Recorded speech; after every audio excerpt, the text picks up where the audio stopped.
everybody. It's Kirby and Joseph here with the Throwing Partners podcast, coming to you every Sunday, wrapping up each week's performances from your favorite MLB teams.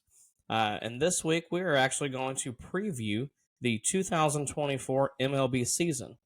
Joe, we're going to start with the Soul Series between the Dodgers and the Padres. Tell me what you learned from it. Tell me what you saw from it, and let's hear from you. Well, as Kirby mentioned, the MLB 2024 season is underway, and it started off with the Soul Series, which was a division rivalry matchup between the Dodgers and the Padres. And they actually split the series, 1-1. Uh, the Dodgers took the first game, winning 5-2, and the Padres took the second game, winning an instant classic, 15-11. And what I saw from that game is Yamamoto in the second game got the start, and he definitely needs to make adjustments to MLB hitting.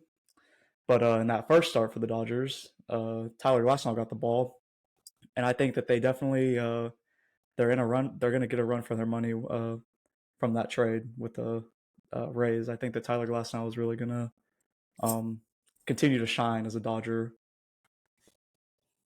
Definitely. It was so great waking up and at 5 a.m. and I wake up at 5 every day to go to the gym. And I literally didn't even check my notifications. I got on my phone. I went straight to the MLB app and I turned the game on. I didn't even care that it was Dodgers Padres. I turned the game on and Mookie Betts is climbing into the box. And I'm thinking, you know what? Baseball is back. And I was thrilled about it. I was so happy. And I'm just glad that the season's finally here. The winter is over, and it's springtime, and that means baseball season. Joe, was there anything else about the Soul Series that really stuck out to you? Well, I mentioned the pitching, but I think that the both offenses in that second game really showed you what their potential can be. I have the Padres making some noise this season. I know that some people were down on them after losing Soto and Snell, but I think that they got better with the Dylan Cease trade than they were last year in their pitching staff, which they had one of the best rotations in the league. And I think that they're going to have a bounce back year from their top three guys, Machado, Bogarts, and Tatis. I think that they're probably not all going to have a down year like they did last year. So I'm expecting big things from the Padres lineup. I know that they have some question marks in the bullpen and as well as the back half of their lineup, but I think that with the star power they have at the top, even with Ha-Seong Kim and Jake Cronenworth, um, they've got the potential to make some noise in the NL East, and that's what I took away from that series. And the Dodgers are the Dodgers. I mean, you had Mookie Betts going off in that second game, and then you had Shohei Ohtani as well, lighting it up in his first game, going 2 for 4 with 2 walks and an RBI single. And that first game was really decided by a Jake Cronenworth error. And I say error like that because as a first baseman, you can't play that ball any perfectly. The Dodgers just capitalized on an unfortunate mistake with the ball going through Cronenworth's glove, breaking his glove. And, they really showed that in that first game what kind of team they're going to be. They're going to be a team that makes their opponents play perfect baseball. And they're going to capitalize on mistakes, and they're not going to allow you to get away with anything. And I think that that's kind of my takeaways from this first official series of the 2024 MLB season. I agree. I think the only thing I'm going to add to that is the fact that something that we noticed in the spring and also in this first start is that Yamamoto has a real hard time pitching inside. And if you're not willing to throw inside and maybe break a few bats, it's going to be hard to be successful in the league. If you're going to throw everything middle, or middle away, I don't care if it is 97 to 99. Guys are going to time that up, and they're going to put it out of the ballpark. So I think that's one thing that Yamamoto is going to have to work on coming over here to the States because guys hit everything. They hit velocity. They hit, they'll hang it. If you hang it, they're going to bang it. So it's going to be interesting to see how he adjusts to MLB hitters. But anyway, so wrapping up the Soul Series, Joe, we're going to move into our power rankings now since you kind of talked about the Padres and the Dodgers a little bit. Give me your top 5 lineups for this year. All right, well, my top 5 lineups going into the 2024 MLB season, I've got The Yankees at the 5. I got the Astros at the 4. The Orioles at the 3. Braves number 2 and Dodgers number 1. I actually have the Padres right at 10 for lineups, and I think that people might ask where the Rangers are at, and they're in there too in the top 10. I think that they will have a little bit of regression, but as for the Padres, I do think that they will be a top 10 team in the league, or they are a top 10 league team in the league going into the season as it stands right now. And for that top 5, I know that some people are going to scratch their head at me having the Yankees in my top 5, but quite honestly, with the addition of Juan Soto and just the fact that Anthony Rizzo is not going to be playing through a concussion this year, I think that Mm-hmm. him and DJ LeMahieu will both be healthy to start the season. And I think that that'll be really big for them because they were both injured a good majority of last year. And I think that with the addition of Juan Soto, I think that Juan Soto is going to be a great Yankee. I think that he is going to mash, even if it is just for one season. I think he is going to put up MVP type numbers, as we will get into later. And then with the Astros at 4, I believe that this lineup will benefit from a full year of Yainer Diaz and a full year of Jose Altuve if they are able to stay healthy, as well as just a healthy Jordan. I think that if Jordan can stay healthy, he's one of the best pure hitters in the league. He hits for average, he hits for power, he takes his walks, he doesn't strike out a ton, and he's a very great situational hitter, which is kind of rare to see in the game today. So I think that with the new lineup construction that the Astros are looking to roll out with Altuve, Jordan, and Tucker in the top 3, followed by Bregman, I think that that's definitely going to give them a boost, and then as well as Jose Abreu, coming back. He came back from the IL. He had a 10-day stint last in the middle of last season, and he was a different player after that. So I think that he can definitely help improve the lineup as well. And then the Orioles, Braves, and Dodgers. I think that those lineups all speak for themselves. The Orioles are the young guns. They've got Gunnar Henderson and Adley Rutschman in the middle of their lineup. And I think that they're going to be potent. If Jackson Holiday comes up to the show sometime this year, I think that that's going to be an even bigger boost for them. And then the Braves are the Braves. They were one of the best offensive teams, top 3 in the league last season, and I think that while there will be some regression from Ronald Acuna, I think that he's still going to put up monster numbers, and I still think that they are going to be a crazy solid lineup. I mean, there are almost no holes. Just like the Dodgers, they're going to make you play perfect baseball, and they're going to capitalize on any mistakes that you might make. And then the Dodgers, I think that my breakdown of the Soul Series kind of gave you a good idea of how I feel about them. I think that they're going to be dominant. I think that the addition of Oscar Hernandez is going to be a sneaky, underrated move that not a lot of people are talking about this offseason. I think that him getting away from Seattle and that Pacific Northwest air is really going to help him, and coming to that warm LA air is going to. I think he's going to regain his power, and I think that he's going to be a good addition to that lineup that already rakes.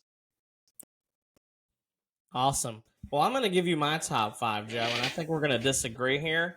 But I think regardless, this whole season is going to be ruled by offense because I think there are some very dangerous lineups. I'm going to give you my top 5. Now, I am our resident Braves fan. However, I don't think that they're going to be the best offense in the league this year. I'm actually going to go my top offense that I'm going with this year is actually going to be the Rangers. With the additions of Evan Carter, who's going to play every day, and then also Wyatt Langford making the team, I really think that this lineup, top to bottom, is going to mash. I think they're going to hit 275 home runs or more this year, especially if they're healthy. Now, if they have some health concerns and health issues, that may change.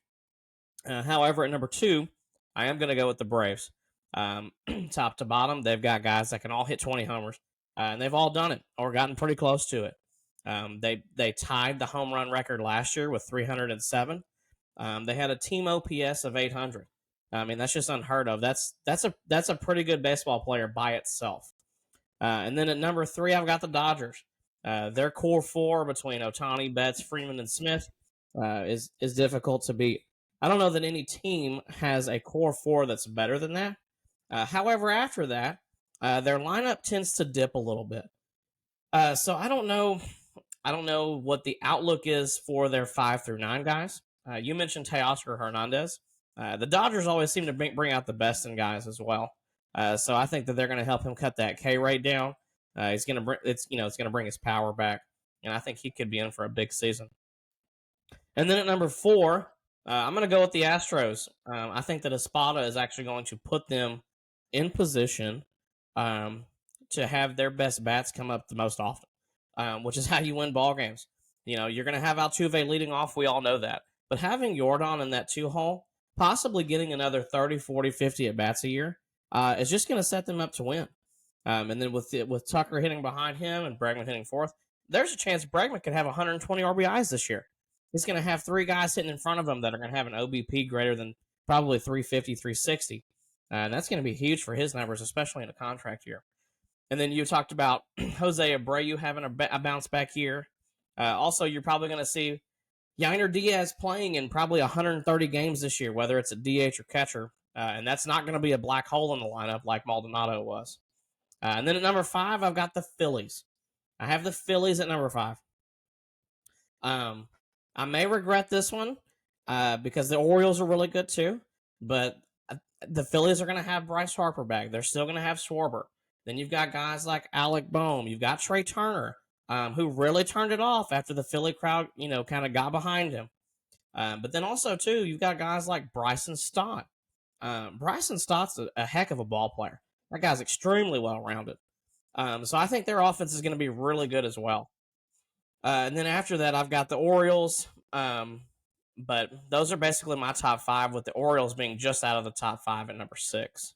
What about pitching for you, Joe? Tell me your top 5 pitching stats. Well, so I think the Mariners come in first, undoubtedly when it comes to pitching. They're a pitching factory. They produce some crazy arms out of the bullpen, and they have shown in the last 2 years that they can produce crazy arms to lead a rotation. I mean, their rotation is insane. With them acquiring Luis Castillo in 2022, I think that really gave them a leader, a bona fide ace that they needed in that rotation. And I think that, guys like George Kirby are really going to, benefit from having a guy like Luis Castillo be their vet and their guy. And I think that, Logan Gilbert is probably going to perform a little bit better than he did last year. And I think that Bryson Miller is really going to have a breakout season as well.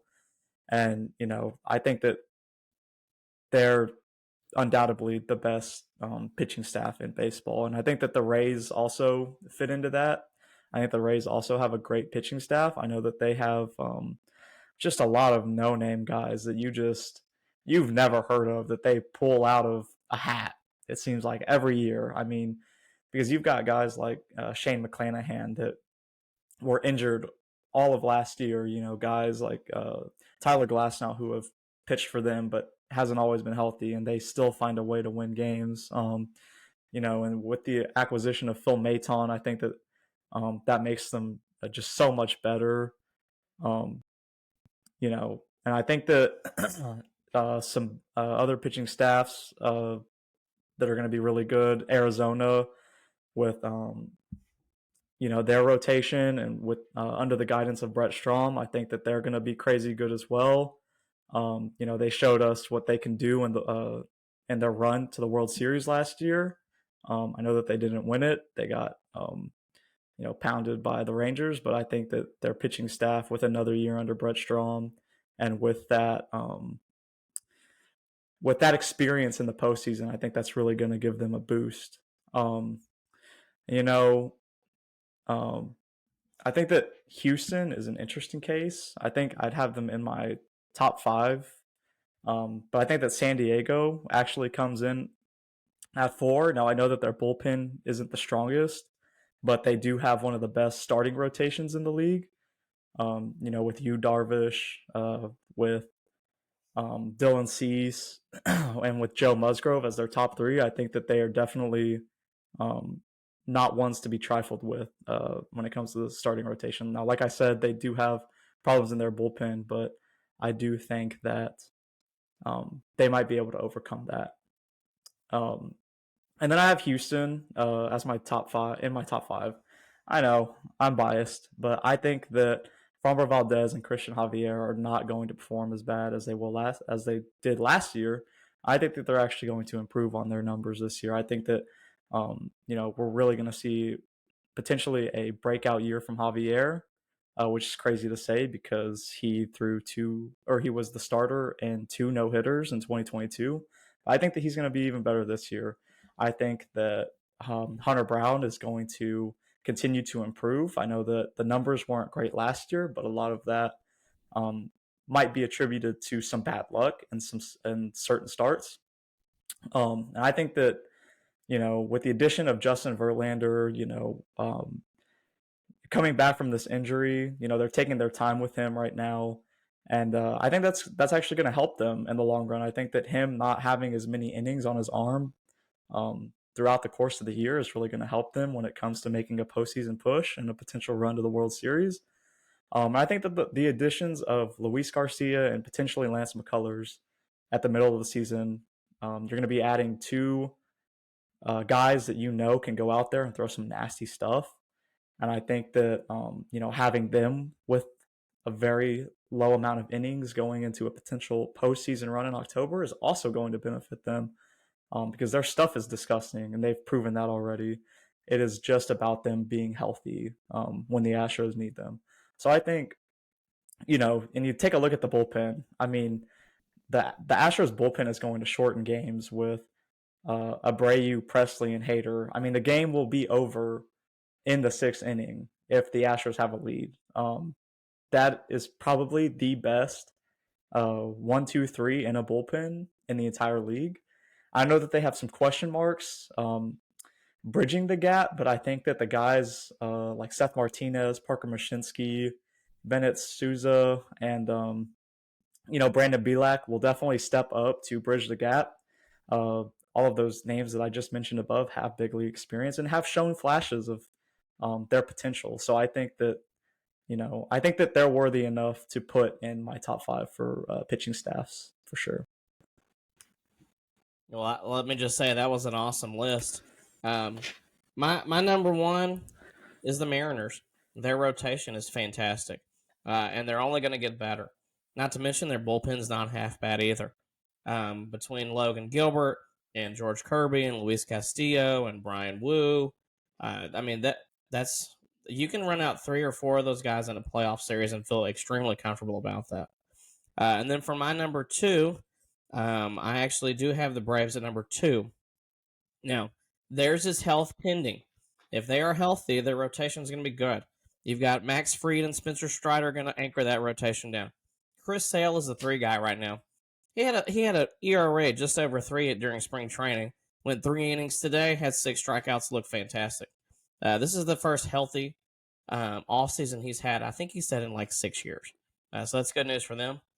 Charlie Morton is the 4 guy right now. 40-year-old Charlie Morton, who still probably has like a 2,900 spin rate on his curveball, which is just unreal for somebody that's 40 years old. So he's the 4 guy, and then the 5th guy is it's going to start being Reynaldo Lopez, but it could go anywhere from AJ Smith-Shawver, who's upper 90s, Hurston Waldrop, who probably has the best splitter in the game, and he's not even a big leaguer yet, and then all-star Bryce Elder. So their rotation looks good, and their bullpen's also going to be fantastic behind AJ Minter and Joe Jimenez, Rysel Iglesias, Pierce Johnson, all of those guys. That bullpen's going to be really solid. And then at number 3, I've got the Phillies. Wheeler and Nola. That's all you got to say. And then you get playoff Ranger Suarez, and that guy's a different animal. Their bullpen is also fantastic. They've got a lot of power arms out there. And that's essentially how they beat the Braves last year. They figured out the Braves' weakness, the fact that they couldn't hit the fastball that was 96 or over. And the Phillies dominated that series. So I've got the Phillies at 3. And then at 4, I actually have the Dodgers. the Dodgers they bring out the best in guys a lot of times when it comes to pitching. Between Yamamoto and between Glass now, I mean that's a great 1-2 right there. And then they always have bullpen guys that come out of nowhere that are 98, 99 with great movement on their stuff. And then at number 5, Joe, I'm going to actually agree with you. I'm going to go with the Astros. I think that their bullpen is really what is going to separate them, especially those three horses back there between Abreu, Presley, and Hader. Because if you get 5 or 6 innings out of the starter, the game's over, as far as I'm concerned. Because let's say you get a quality start from Framber Valdez, he goes 6 innings, he gives up 3 runs. Well, guess what? No runs are going to be given up after that. If you've got Brian Abreu, Presley, and Hader coming in after that, the game's over.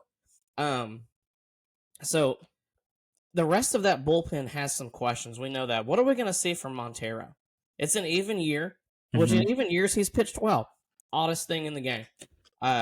Which nobody can explain that one. But however, if Montero comes back and has a bounce back year, that's a 4-headed monster out there. And that's great for the Astros because they might desperately need it, especially with some of these young guys that are going to be in the rotation. So that's kind of how I'm looking at the power rankings as far as pitch on the pitching side. And we just covered the offensive side. I think it's going to be a really interesting season. But like I said, I still think that overall, I think that hitting is going to dominate the league. So, Joe, we've done our rankings. Yeah, we've done our rankings. Give me some division favorites that you've got. All right, so for the divisions, I have, for the NL East, I have the Braves winning the division. For the NL Central, I have the Cubs taking that division.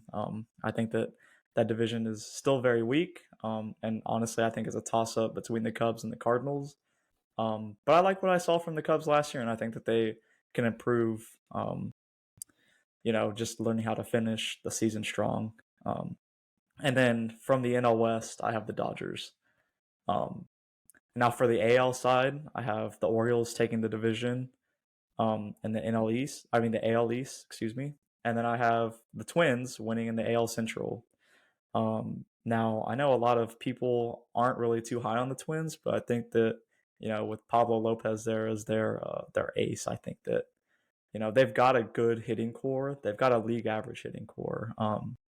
I think that if they can get a healthy season from Byron Buxton and Carlos Correa, I think, sky's the limit for them. Again, the central divisions are always a toss-up because they're usually not that great. But I think it's really between the Twins and the Guardians. And of course, right now I have the Twins taking that division. And then for the AL West, I have a 3-headed race that will be won by the Astros. I think that, like I said, I think the Astros will have enough offense to carry them if they do have some holes in that bullpen. And I think that their rotation will shape up pretty nicely this season. I do think that they will get some bounce back years from Javier and Framber, and I think that they'll see some improvement from Hunter Brown, who was pitching his first full season as a starter, as a major league starter last season. And I think that, he'll have improved over the offseason and learned how to adjust to MLB hitting as well. And then for the wild card spots in the NL, I have the Phillies taking the first wild card spot. That's a dangerous lineup like you were mentioning. And with Wheeler and Nola at the top of their rotation, I think that that's scary. And especially when you see Ranger Suarez as their third guy. And their lineup is always dangerous. And then I have the Padres coming in at the second wild card spot. And I really do think that their biggest question mark will be their bullpen. And I know that it doesn't help that they did lose the best closer in baseball over the offseason. But I think that their big 3 will have a bounce back year. And then I have a kind of surprising pick for the third wildcard spot. I think that the Cincinnati Reds will take the third wildcard spot in the NL. I think that they played some exciting ball last year. Cincinnati is a baseball town, and it was awesome to see their fans come together when they were playing well, when they were red hot, and really get behind that team. They've got a lot of guys that just spray the ball everywhere. They're not going to blow you away on the offensive side, but they're going to be league average. And quite honestly, that's all you need to be to secure that third wild card spot. Now, I know that they have probably one of the worst bullpens in the league. They have probably one of the worst pitching staffs in the league in general. But if they can, just out hit you, then I think that they will take that last wild card spot. I think that they do beat out teams like the Marlins and the D-backs, and I think that I just didn't see enough improvement from the Marlins over the offseason to really, push them over the edge. Last year they had a pretty awful pitching staff as well, and they kind of lucked into that wild card spot that they got. But I don't see them being able to repeat their postseason. Um, you know, I don't see them being able to make the postseason again this year. And then the D-backs, I know that they made an incredible run to the World Series last year. I think that they have a great ace with Zach Gallen and probably one of the better pitching staffs, coached by Brent Strom. But I don't think they'll be able to compete with the Dodgers and the Padres. I know that, you know, they do have that postseason experience now and they have had a taste of it. But I think there's a little bit of regression. And I think that, they kind of caught lightning in a bottle last year. They were an 84 win team. they they made it into the postseason, the final game of the season. And I just think the margins are going to be too thin for them to have a repeat of last year. And then for the AL wildcard spots, I have the Yankees taking the first wildcard spot. I know right now their rotation isn't looking too great, but I know that they're hoping for a bounce back year from Rondon. And I know that they are really banking on a bounce back year from Cortez and some consistency from Stroman while Cole is out. And like I mentioned earlier, I think that lineup is going to be potent with a healthy Aaron Judge, a healthy Anthony Rizzo, a healthy DJ LeMahieu, and Juan Soto mashing in Yankee Stadium. I think that they're definitely going to make some noise this year. I think that they're going to improve a lot from last year. And then with the second AL wildcard spot, I have the Mariners. Like I said, for the AL West, I have a three-headed race. So, I think the Mariners and the Rangers both take the last two wildcard spots, and I think that the Mariners eke out the Rangers for that second wildcard spot. I think that the Rangers pitching, I do think that the Rangers pitching is going to hold them back, but I think the Mariners pitching is going to be what really carries them. The Mariners' MO these last couple of seasons have been getting off to a slow start, and a lot of people think that that's because of that Pacific Northwest air. Early on in the season, the ball doesn't really carry out there in Seattle to begin the year. But once that summer air rolls in, it really starts to pick up, and that's where they've really caught their stride in the middle to late months of the season. I think that their pitching will be good enough to get them off to a good start and help them overcome their woes that they've had in the last couple of seasons when it comes to getting off to a slow start. And I have the Rangers, the World Series champions. They mash, but they have a lot of questions when it comes to pitching. They were below league average with their bullpen last year, and they did not really address those concerns. And I know that their rotation could shape out to be a top 5 rotation in the league, but that's a big if because they have to stay healthy for that to happen.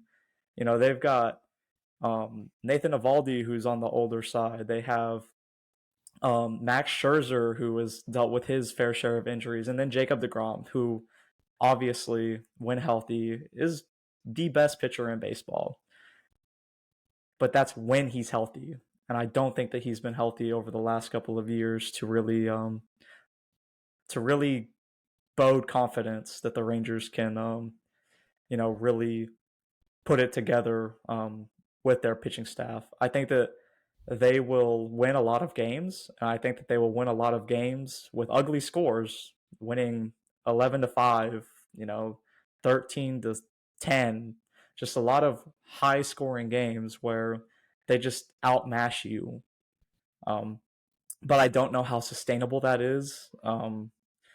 Obviously, they won the World Series last year, but baseball is a sport of regression, and you are bound to regress to the mean eventually.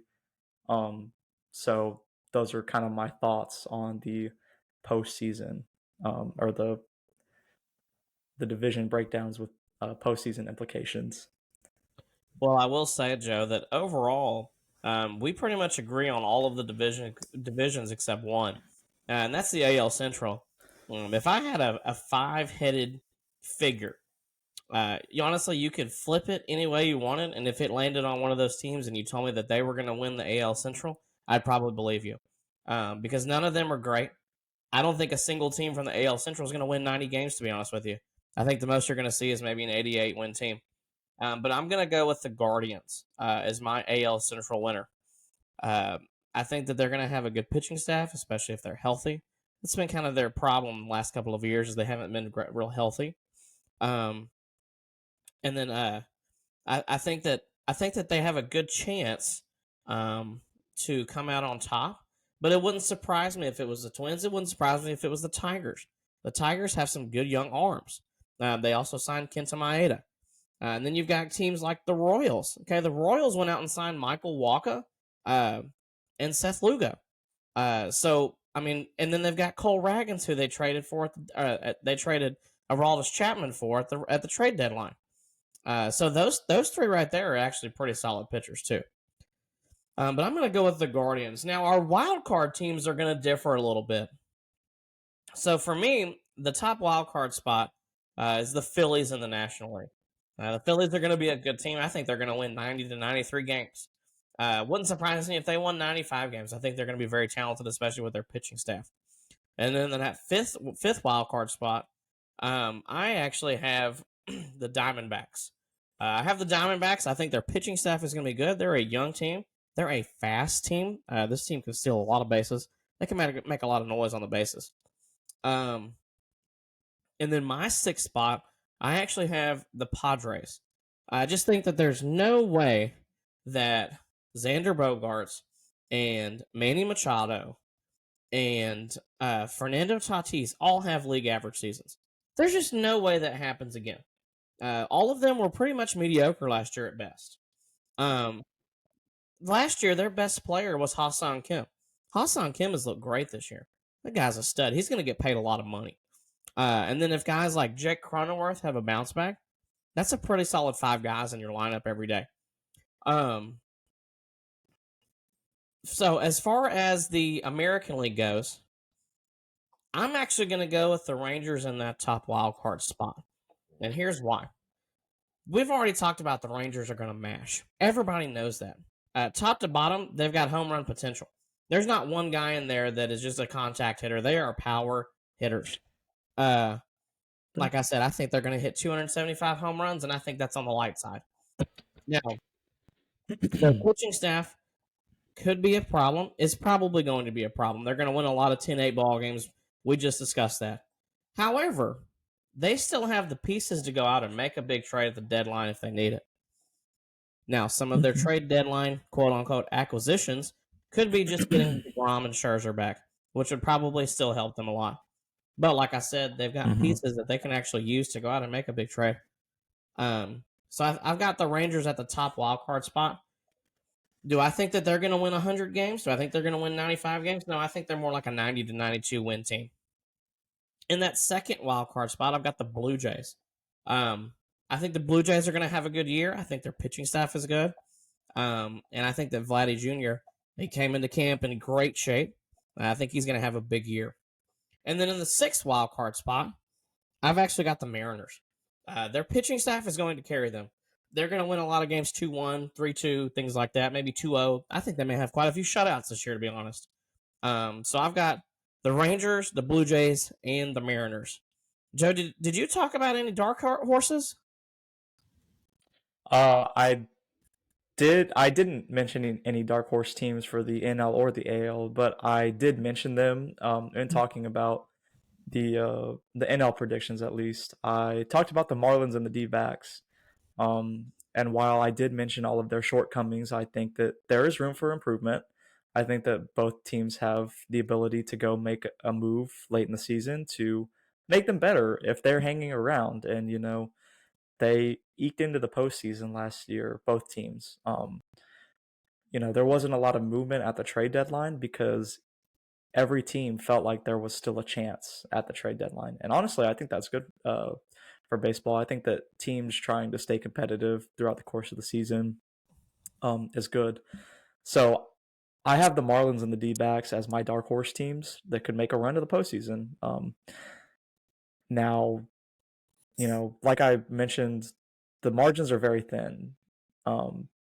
You have 3 wild card spots now, and being mediocre does get you into the postseason, but there are a lot of mediocre teams. That's the problem. So while there is an extra wild card spot now, the margins are kind of thinner than they were before. And I think that that's why uh, I have them as dark horse teams. I think that they can improve. I think that the D-backs will definitely improve, but I'm not sure how well they will play within their division against the Dodgers, the Padres, and the Giants, who made quite a bit of moves. I could even throw in the dark horse category here. They made a lot of moves to improve their outlook for this season over the offseason. And then for the AL, I have the Blue Jays and the Rays as some dark horse teams. I know that um, the Rays last year were one of the best teams in baseball, and they didn't make stellar moves over the offseason, but they they always just churn out the best in every player they acquire. They make the most of what they have. And what they have is a solid lineup and a solid rotation and an ever potent bullpen. So I think that they can definitely be in the mix. It's going to be interesting to see how, all 4 of those teams compete during the course of the season. I think that that is a crazy division, and I think the Blue Jays will fall short, but I think that they have the potential. And that's been the story of their last 3 years is they have the potential. They have the leader in George Springer. They have the nasty ace in Kevin Gausman. But can they put it together over the course of 162? They're really looking for a bounce back season from Vladdy. And just some just consistency from Bo Bichette, hoping that he can have a repeat of last season. And if that's the case, if they can get a bounce back from Vladdy, if they can get a healthy Springer, and if they can get Bo Bichette to have a repeat of last year, I think that they can make a case and they can make a run for that one of those last wild card spots. Well, I'm going to go with a dark horse that you may not have said yet. I'm actually going to go with the Tigers as a dark horse team to make the postseason. They've got a lot of young guys. What are we going to see from Riley Green? What are we going to see from Spencer Torkelson this year? What are we going to see from their rotation and their bullpen? The Tigers played exceptionally well against their own division last year. If you're going to have a chance to make the postseason or want to give yourself a chance to make the postseason, you've got to play well against your division. And like I said earlier, if I had a 5-sided item and it flipped on the Tigers to win that division, it wouldn't surprise me. And I think that they could have a very good chance of even making a wild card spot if they turn some of those ugly losses into wins. And then for the National League, my dark horse team is going to be the Giants. I think the Giants have a good one, too, with Logan Webb and obviously Blake Snell now. But I'm interested to see how their lineup plays this year. You've got Jorge Soler. This guy's got 30 home run potential. However, something that we just learned from JD Martinez is the fact that a lot of guys are not signing there because how big the ballpark is. Guys get paid to hit home runs. They're not getting paid to hit 290. They're getting paid to hit home runs. They're getting paid to hit doubles. And they're getting paid for that slugging percentage and that OPS and OPS plus. Now, Jorge Soler is Jorge Soler. This guy could still go out and hit 35, 40 homers easily if he's healthy. But how is Matt Chapman going to play in that park? He's got one of the hardest hit rates in all of baseball, but sometimes he's a black hole in a lineup. Started off really hot last year and then was mediocre to horrible after that. How is Jung Ho Lee going to do in his Mm-hmm. first big league season, which I'm really interested to see. So yeah, there's some questions in their lineup. Their lineup could be good. So that's my dark horse team for the National League. So now that we've kind of done our predictions, Joe, let's move into some awards for the year. We're going to look into the future a little bit, and here in about 7 or 8 months, we're going to know who these award winners are. So let's start with the Rookie of the Year. I want to hear who your Rookie of the Year picks are going to be for 2024. All right, so my top 2 finalists for the NL will be Yoshibo Yamamoto and Jung Ho Lee. I think that, as we mentioned at the beginning, I think that this first start will definitely hurt Yamamoto. But I think that he is capable of making the adjustment. I mean, we saw the highlights from him while he was pitching overseas, and he is filthy. He's got the stuff. He just needs to put it together, and I think that over the course of 162, he will figure out a way to put it together, and I think he'll make a big run. I think he was going to be dominant as a Dodger, and I think that he will end up beating out Jung Ho Lee for Rookie of the Year. I think, as we were mentioning with the Giants, I think that they made some great moves over the offseason. And I think that their best move was acquiring Jung Ho Lee. I think that he is going to be a superstar. I think that, he plays some pretty good defense. And I think that he can hit, if he's not hitting the home run because the park is too big, I think he will eke out a lot of doubles and potentially some triples even. And I think that, he's going to be he was a really great addition for the Giants. And then for the AL, I had Jackson Holliday winning the AL Rookie of the Year, but unfortunately, the Orioles did not put him on their opening day roster. So with that being said, I have Wyatt Langford winning the AL Rookie of the Year with the Rangers, and I can't stress this enough. If Jackson Holliday was on the opening day lineup, I think that he would be the Rookie of the Year. But with Wyatt Langford playing in Texas, I think that he's going to be a great addition to that lineup. Like, they needed it. They just came off of winning the World Series, and I think that they got better with adding him. It'll be interesting to see how both Jackson Holliday and Wyatt adjust to big league pitching. But they can both rake. And Jackson he showed it in spring. I think he deserved to be on the opening day roster. But for whatever reason, the Orioles decided that it was better for him to start the year in AAA. So that's a little bit of my take on the Rookie of the Year. Let's hear yours, Kirby. Well, I'm going to agree with you, Joe. As if the Rangers didn't have enough offensive firepower, they're going to add Wyatt Langford to it. Not to mention, he's going to have some lineup protection around him as a rookie. And what rookie doesn't want some kind of lineup protection? Some people think that lineup protection is not a real thing. I 100% believe in it. I think Wyatt Langford could hit 30 homers easily. I think he could. I think he could also maybe hit 30 doubles as well. I think he's going to be a staple in that order for many years to come, and I think he's going to possibly run away with that Rookie of the Year. But once again, I agree with you, Joe, when you talked about Jackson Holliday. If he would have made the opening day roster, I think there's a good chance I might have picked him. However, we don't know when Jackson Holliday is going to get the call up. Is it going to be May 1st? Is it going to be June 1st? Are they trying to manipulate his service time a little bit? So it'll be interesting to see when they actually bring him up. But I'm going to tell you right now, without Jackson Holliday in that lineup, the Orioles are not at their best right now. They are not going to run out their best 9 guys on opening day without him. So I'm a little disappointed in the Orioles for that, but I understand why some teams do that. Now, as far as the National League, there's a name that we didn't mention, but I think he's going to be a big reason that the Cubs win their division, and that's Shota Imanaga. I think that Imanaga has a good chance to win the Rookie of the Year. He's had a lot of strikeouts in just a few innings in spring training. So that was really interesting to me. Maybe a 5 and dive guy. But if he's throwing 5 innings, striking out 9, it's going to be a good case for him to win the Rookie of the Year. And then coming up as a runner-up, I've got Jung Ho Lee. I think that he's going to be a great addition for the Giants, and I'm really looking forward to seeing what he can do out there on the West Coast. So those are kind of my rookie of the year takes. Let's move on to something about like the Cy Young, Joe. What do you think about the Cy Young this year? Who's gonna take the cake?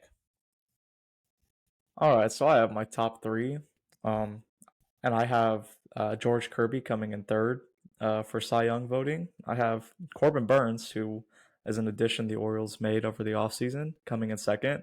I think that that was a huge, sneaky pickup for them. I don't hear a lot of people talking about that, but I think that he's definitely going to, um, you know, bring a veteran presence to that rotation and that team. Um, that's quite frankly really young and hasn't been there, done that yet. I think that he's going to be a great addition. And then I have Luis Castillo winning the AL Cy Young. I talked about his veteran presence with another young team, the Mariners. Um, and I think that he is everything you could ever want in a starting pitcher. He will give you 6 or 7 innings with a low pitch count. He's got that disgusting two seam, and he blows you away. And I think that he definitely has the stuff to put a season together where he is the best pitcher in baseball, and I think that he does it this year. And as for the NL, I have Zach Gallen winning the NL Cy Young. I have Spencer Strider coming in second, and then I have Tyler Glasnow coming in third. Um, as I've mentioned already, I think that the Diamondbacks are going to have a disgusting pitching staff, and I think that Zach Gallen leads that pitching staff, and I think that he is uh, going to finish the season as one of the top pitchers in baseball. And you could make a case either one or two with um, how Cy Young voting goes. And then I think that Spencer Strider comes in second, and he has the craziest K per nine rate I think we've seen in a while. I think that he just finds hitters' weaknesses and targets that. I know that he's had some questions with his command. Um, he he had the trouble with a walk last year, but I think that with the addition of his curveball that he developed over the offseason, I think he's gonna be even like more disgusting than he was last year, which is crazy to say. I think Tyler Glasnow. I think that if Tyler Glasnow can put together a full healthy season, I think that he'll really shine as a Dodger and have more of a spotlight on him now as a Dodger than he did as a Ray. And I think that his stuff has always been there, and he's a menace on the mound. He just towers over you as he delivers the ball, and I think that with that, he's going to dominate hitters like he has throughout his career. I think that the only question with him is health, and if he can stay healthy, then I think that he will put together you know a Cy Young uh, candidate kind of performance this season. Okay, well, I'm gonna agree with you, Joe, on your Cy Young Award winner for the American League and Luis Castillo. I think it's been a long time coming for him, and I think this is a year that he finally takes it home. Uh, as far as coming in second in the American League Cy Young, I've got Pablo Lopez. This guy showed out last year during the postseason. Pablo Lopez is a bona fide ace, and he was actually when the Twins were talking about doing a money dump. I was really hoping that the Braves were going to go after this guy because I would love to see him in a Braves uniform, helping anchor down that rotation for the next few years. And then in third, I've got Corbin Burns. Corbin Burns is in a contract year. He's going to have a great year if he wants to make the money that he's wanting to make. So those are kind of my top three. Now, as far as the National League, coming in third for the National League, I've got a horse coming in third, and that's Logan Webb. Logan Webb's going to give you 180, 200 innings a year. He's also going to give you quality innings, which is something that a lot of guys are not doing now. Some guys are going out and they're getting blown up in 3 or 4 innings, and Logan Webb's not that guy. So I've got him in third, and in second, I've actually got Justin Steele of the Cubs. I think that he is going to have a great year with them again. Um, and I think that he's going to come in second, and I think that he's going to help lead the Cubs to a division title this year. And then in first, as soon as Spencer Strider decided to debut that curveball, I knew I was picking him.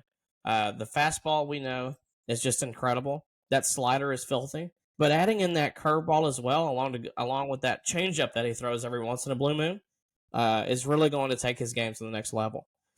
So those are my Cy Young picks. Joe, let's talk about probably our favorite thing, and that's going to be the MVP discussion. Let's hear from you. All right, so for the NL, I have a 1-2, one being Bryce Harper and two being Ronald Acuna Jr. I think that Bryce Harper is going to win an MVP as a Philly. I think that he's going to have a great offensive season like he always does. He's going to mash. He's going to hit for power. He's going to hit for average. He's going to get on base a lot. He's going to be a pesky hitter because he is always a pesky out. And I think that, he's going to play some pretty good defense at first base. I think that he'll be about league average as a first baseman. And I think that, that won't hurt him. It won't necessarily help him, but I think that the offensive numbers will carry him to an MVP season. You know, I like Ronald Acuna as the runner up. I know that he had a phenomenal season last year, but like I was saying earlier, baseball is a sport of regression, and you're more likely to regress towards the mean after having a breakout season than you are to improve. Um, and especially when you have one of the greatest seasons in the history of the game. I mean, he just had a phenomenal season, and I think that while he will still play great, obviously great enough to finish second in MVP voting, he will regress a little and he will be beat out by a division rival in Bryce Harper. And then for the AL, I have a 1-2 of Juan Soto and Yordan Alvarez. And if I haven't mentioned enough, I think that Juan Soto is going to be a great Yankee. I think he's going to mash in Yankee Stadium with that short porch, and I think that he is going to play himself into a very hefty contract. He won a Gold Glove a couple years ago, but the defensive statistics don't really back that up. But it's not going to matter. He's going to go out there and rake. He's another guy that is just one of the toughest outs to get. Speaking from watching him play in the 2019 World Series, he mashes. He has a great eye at the plate, and he's just everything you want in a hitter at Yankee Stadium. And then number two, again the Astros bias coming in. I've got Yordan Alvarez. I think a full season of a healthy Yordan Alvarez, he can hit 60 home runs. And I wouldn't, you know, I wouldn't bat my eye at that because that's just what I expect from him. He's the league's best hitter, all around hitter. Like I was mentioning earlier, he hits for power, he hits for average, he takes his walks, he doesn't strike out, and he is a great situational hitter. He is probably the best situational hitter the game has today. And that's not as valued as it was before. But having someone that can hit for power and situationally, I think really makes him an MVP candidate. And he plays defense too. The defensive stats don't always add up to the eye test, but he has a great arm. He's got one of the best left field arms I believe in the game. Teams keep trying to test him, and every time I watch it, it confuses me because there is enough film on him now as a left fielder to let you know that you probably shouldn't try to take an extra base on him because he at the last two seasons that he's played in the outfield, he's at least thrown out 3 to 4 runners trying to take an extra base on him. Now, some of the stats don't really help him defensively. I guess he doesn't take good routes or, whatever it may be, however they grade defense. But, I think the arm is underrated. And I think that could help him. I don't think the defense is going to be the reason why he doesn't win an MVP. I think that, with him playing 50-50 left field and DH this year, I think that, him playing in the field will help boost his potential for any MVP consideration. And so that's my top two for both NL and AL MVPs. Okay, Joe. Well, I'm going to start with the American League. I've got my top three here. I've got Jordan at number three. Like you said, he's the most complete hitter in the league. He takes his walks. He hits for power. He hits for average. Jordan can do it all. And there's nobody that I'd rather have at the plate in a situation where we need a hit or a homer than Jordan Alvarez. But he's missing something from his game that number two is actually going to tie in, and that's speed, which I've got Julio Rodriguez as my number two pick for the American League MVP. We've seen flashes of Julio, where Julio is the best player in the game. But this guy plays a great defense, plays great defense in center field. He runs the bases extremely well, and he hits for power, and he can also hit for average. And I think that this is the year that he finally puts it all together. And I think we see at least a 30-30 season from him, but I wouldn't be surprised if he sniffs a 40-40 season. So I've got really high expectations for Julio. But coming in at number one from your AL East champs, I've actually got Gunnar Henderson. Gunnar was close to a 6-win player last year, playing shortstop for the Orioles. He plays a perennial position, and he's going to get a lot of media attention playing on the AL East. And there's something about his game that I really like. And I think that he actually wins the MVP this year. That's who I'm going to go with. He hits for power. He's got good speed. He's an athlete. I mean, this guy has raw potential. I think he's going to put it all together, and I think that's who the MVP is going to be at the end of the year. All right, moving over to the National League. As far as the National League goes, coming in third place, another guy that I think is going to have a true breakout season, and that's Michael Harris II. I think Michael Harris II is going to give you a 30-30 season. That may be high expectations considering he's never really had a 2020 season, but he's been around that both years in the league. As we saw this spring, he's had a lot more lift in his swing. He already plays Gold Glove caliber center field. He's got close to elite speed. He runs the bases extremely well. He's going to play every day too. So I've got Michael Harris II at number two. I'm sorry, at number three. Number two, I've got Mookie Betts. If I was a betting man like Ohtani, I think I'm putting money down on Betts to win the MVP. Betts can do it all. This guy is a Gold Glove right fielder. He plays a really good second base, and right now he's playing shortstop. If he is just an average shortstop, the guy is still going to steal bases. He's going to run the bases well. He's going to hit for average. He's going to hit for power. This guy had 4 hits in their second game of the season.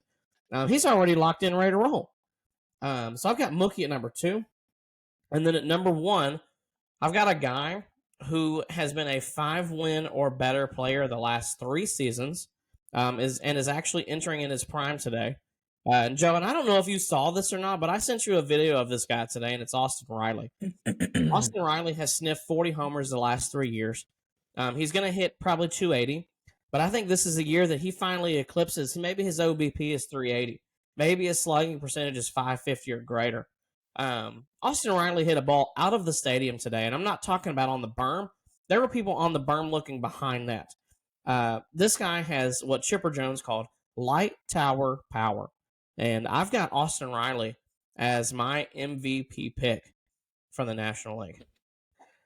All right, Joe. So we've gone through all of the national baseball stuff, but this podcast is just not about national baseball stuff.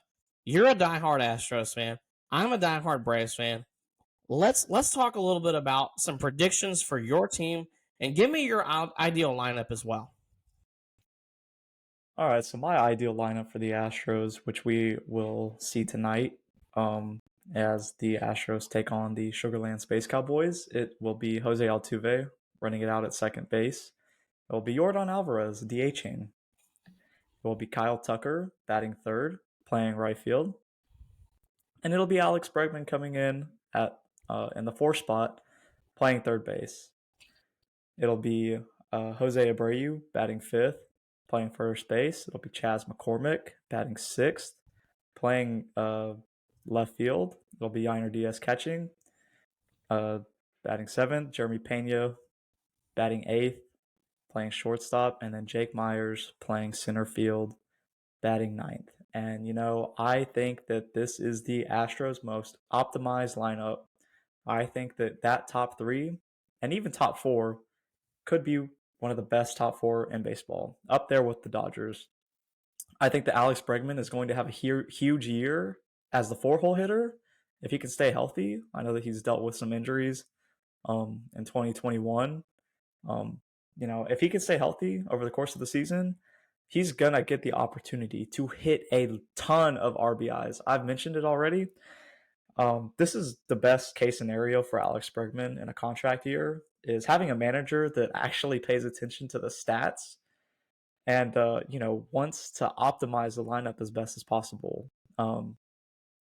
I think that Altuve is always going to be a first pitch swinging threat. He's always going to put pressure on the opposing pitcher to start off the ball game on the right foot. And then you have to face Yordan Alvarez after him. And then Kyle Tucker, two perennial MVP candidates. I think that giving them the most at bats possible is going to help this team, not hurt them. And I think that, you know, they will get on base a ton for Bregman. And then you have Jose Abreu, who won an MVP in 2020. And now I know he didn't perform very well last year, but as I mentioned before, he came back from that IL stint last year and he was a different player. He was playing through injury most of last year. And once he came back from that IL stint, it was very clear that he was, because he was just a different player after that. You look at that postseason run the Astros had, and he was unreal. He was out of this world. He was mashing the ball again. And I think that we actually see an uptick in his power. I know that his power has been down the last two seasons. But playing through injury last year, not playing on a very good White Sox team the year before, I think that he benefits from the Crawford boxes, and I think that you see an uptick in his home runs this year. And then having a full season of Yainer Diaz, either catching or DHing, it's going to be such a just breath of fresh air seeing a catcher that can actually hit the baseball. He just has unreal power, and I know that he whiffs a lot, but he doesn't strike out a lot, which is, I've seen a lot of people just mention and think is crazy, because he gets down 0-2 and he does not strike out, which is always a good thing. I believe in putting the ball in play.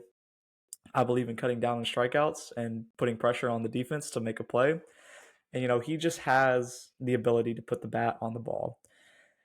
And then I'm really looking for a bounce back year with Jake Myers and Jeremy Pena. I think that we've seen flashes of what Pena can be, obviously, in that 2022 postseason run, winning both ALCS MVP and World Series MVP. I'm really hoping to see the power come back from him. He quieted the swing down over the offseason, and we saw some flashes this spring training of what his new swing would look like. But I'm really going to be interested to see how he adjusts over the course of the season with that swing, and see if we can kind of get him to repeat that performance in the 2022 postseason. And I have Jake Myers at the end of that lineup. And I would not be surprised if Jake Myers has a sneaky, underrated, but good year. A lot of the talk over the offseason was, will the Astros go get a center fielder, or will they slide Tucker into center and go get a corner outfielder? But I think that them coming out and saying that there will be a battle and that Jake Myers will have a real chance of being the everyday starting center fielder really boosted his confidence. And I think that there was a lot of talk over the offseason that confidence for him was a bit of a problem. He came into last year not having confidence, and I think that he's mashed this spring training. He's played really good, and in 2021 he came up for that short stint before getting injured in the ALDS, and he was a really good hitter, and he played great defense. He will always play great defense. I know that the arm isn't great in center field.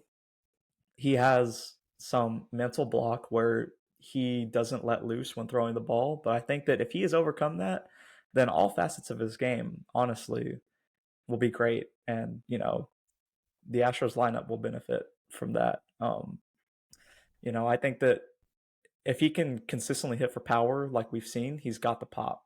And I think that that's just going to be a great plus for this lineup, who is already at least 7 deep.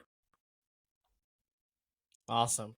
Joe, I'm going to ask you one question about the Astros this year, and I'm going to see if you're going to buy into this or not. So I went to spring training this year. This was my 4th time to go, and let me tell you, Joe, it's my favorite baseball thing to do. I love sitting back, and I love watching the guys take BP. And let me tell you, they take a lot of BP. I got to watch Jeremy Pena take BP, and I noticed that swing adjustment. It's different, but it looks sharp too. Do you see Jeremy Pena this year? I'm gonna see if you buy into this. Do you buy into Jeremy Pena having a 25-25 season, or maybe even a 30-30 season? 30 homers, 30 stolen bases. I want to see if you buy into that, Joe. Now, I don't see the 30 homers, 30 stolen bases. I think that a 2025, a 25-25 is definitely in the realm. Because if you take a look back at his rookie year, he had 21 homers during the regular season, and then I think at least 3 more come postseason time. So I think that it's definitely possible for him to get up to that 25 mark. I think he'll be in the range of 20 to 30, um, probably closer to mid 20s.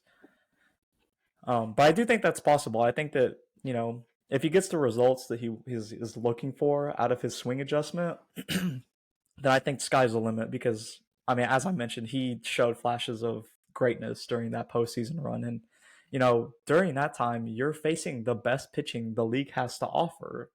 So, I think he just needs to, get back to the basics and really just not get too down on himself if he starts to struggle. Just he needs to trust the process and trust the adjustments that he's made, and just have some confidence that his swing will, or his power at least, will come back. Awesome. Well, Joe, that was a really good Astros kind of rundown for the season. We kind of touched on their pitching staff already. Joe, is there anybody that's going to impact the Astros pitching staff this year that may or may not be on the team right now?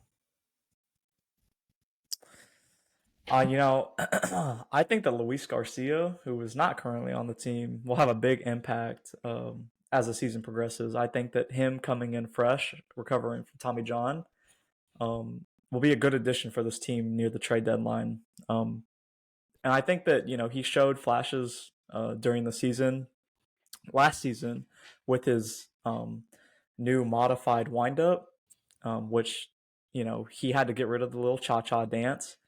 But if you actually take a look at it, the statistics say that he was better out of the stretch when he was doing the cha-cha than when he was pitching out of the windup doing the cha-cha. So, I think that we saw what he can be, and he pitched pretty well to start last season. Unfortunately, he went down with the injury, but I think that him coming back into the rotation will be a good addition for this team near the deadline. I think that you'll see them stand put and kind of lean on the prospect of him coming back.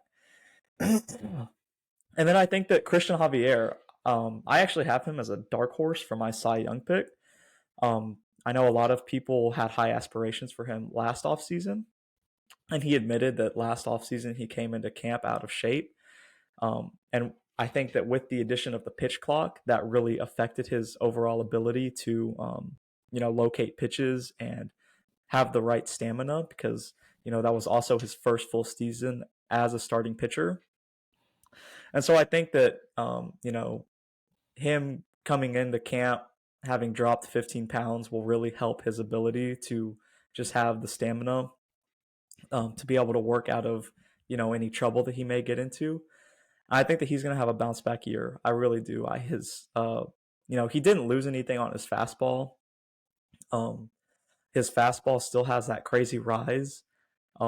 It was just a lot to do with the walks last year. He got into trouble, and then the stamina kicked in, or his lack of stamina kicked in, and he was not able to, get out of some tight jams. But I think that his fastball is still there, and his slider is still there, and I think that he is going to dominate again this season. Awesome. Well, I love that breakdown for the Astros. I'm going to give everybody a quick breakdown for the Braves. The Braves made three big acquisitions this offseason. They acquired Chris Sale from the Red Sox. They signed free agent Reynaldo Lopez. And then they also went out and traded for Jared Kelenic. So those were their three big moves of the offseason. Now, Chris Sale is going to slide into that three spot in the rotation. And if he's healthy, that's dangerous for the rest of the NL East.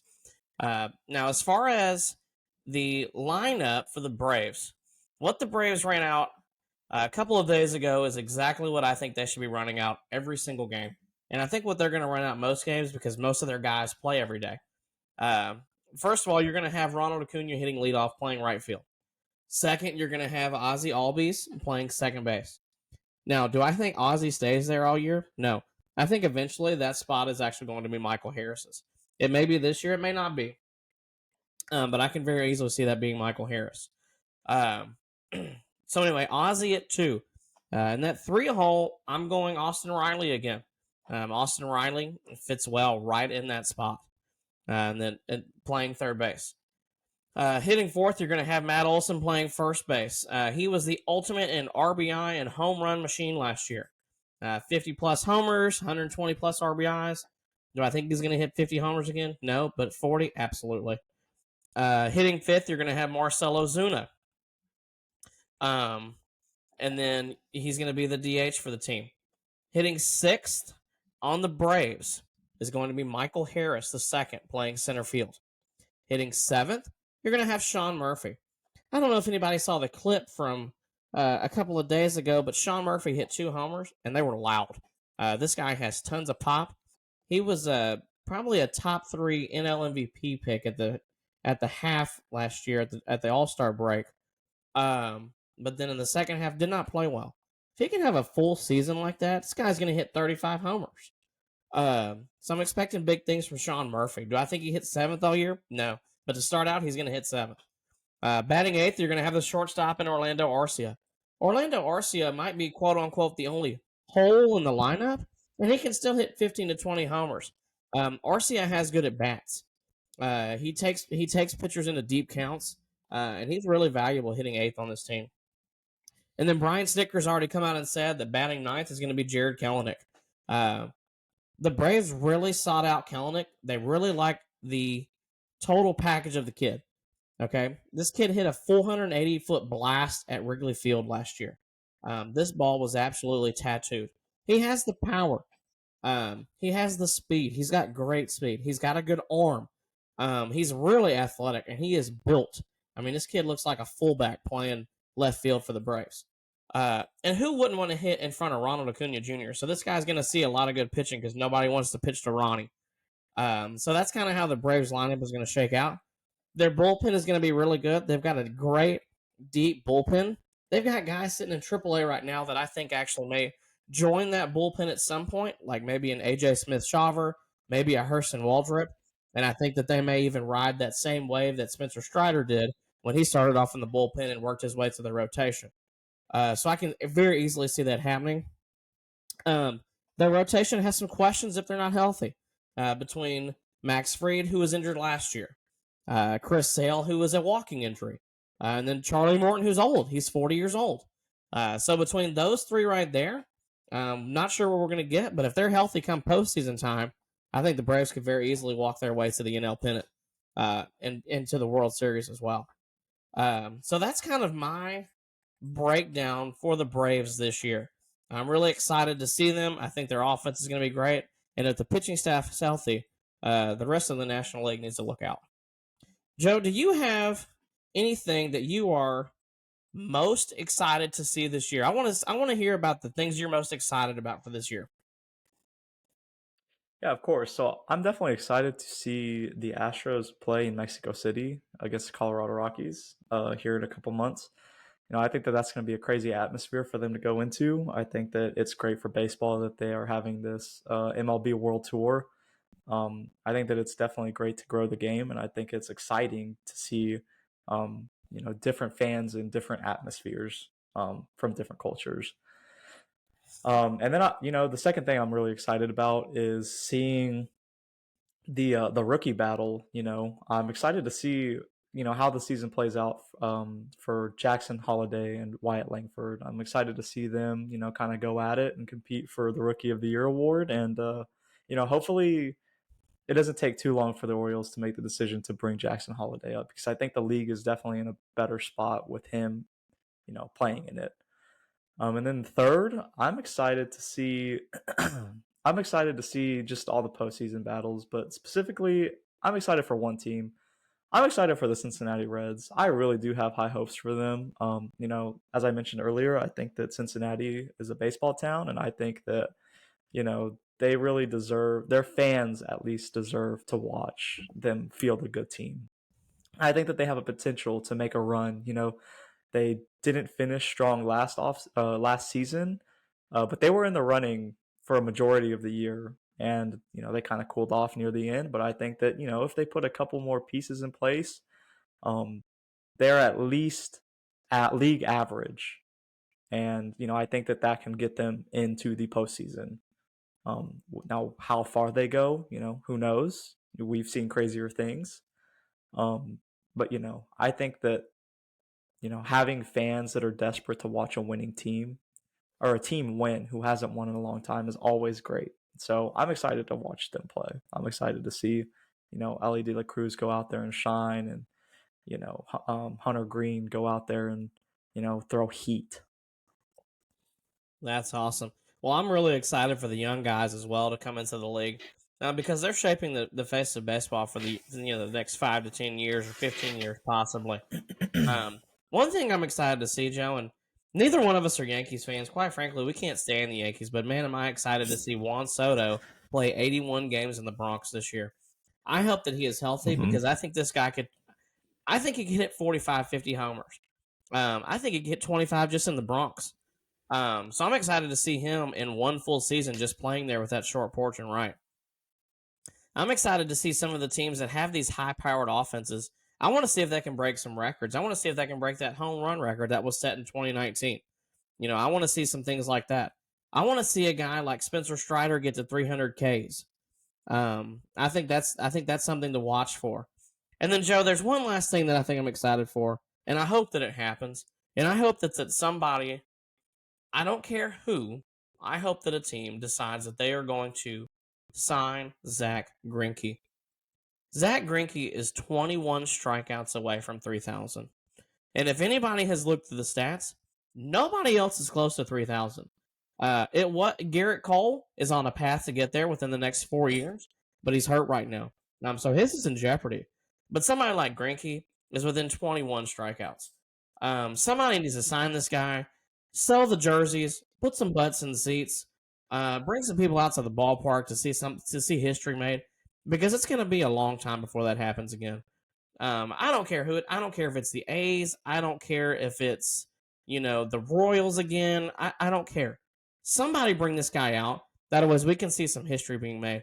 Nobody's close to 500 homers. Nobody's close to 3,000 strikeouts. Verlander's really not that close to 300 wins. So to see some history made, we need Zach Greinke to get signed. No, I totally agree with that take. It'd be great to watch him get to 3,000. I think that, that's definitely a huge milestone for both pitchers and hitters, and I think that, you know, it should happen for him. Definitely. Well, Joe, I think that we have done a fantastic job of previewing the 2024 MLB season. I know that I'm excited about it. Joe, are you going to opening day on Thursday? I will try to. I'm thinking about purchasing last minute tickets, but the ticket prices are really high for a Premier Series, with it being opening day, and then the Astros versus the Yankees, and with all the moves that the Yankees made and the postseason history between the Astros and Yankees, it's going to be a big series, and it's a hard ticket to buy right now. So I am looking to go, but I will be waiting to see if those ticket prices drop. Oh, yeah, you got to wait till about noon the day of to purchase tickets. That's when those ticket prices Mm-hmm. really fall. I Yep. don't know if I'm going to opening day or not. I don't believe so. But I am going to go to the exhibition game tomorrow at Minute Maid, which I love going to. I love seeing the upgrades to the ballpark. and I love sitting 100 level. So it's going to be a great time. So I'm really looking forward to that. Mm-hmm. So once again, everybody, thank you for joining us on our first podcast here. Remember to like, share, and subscribe to our YouTube channel at the Throwing Partners Podcast. I am Kirby, and that's my partner, Joseph. You can follow us on our socials at KirbyD4 and at JAguilar7891. Thanks, everyone. We'll see you next Sunday.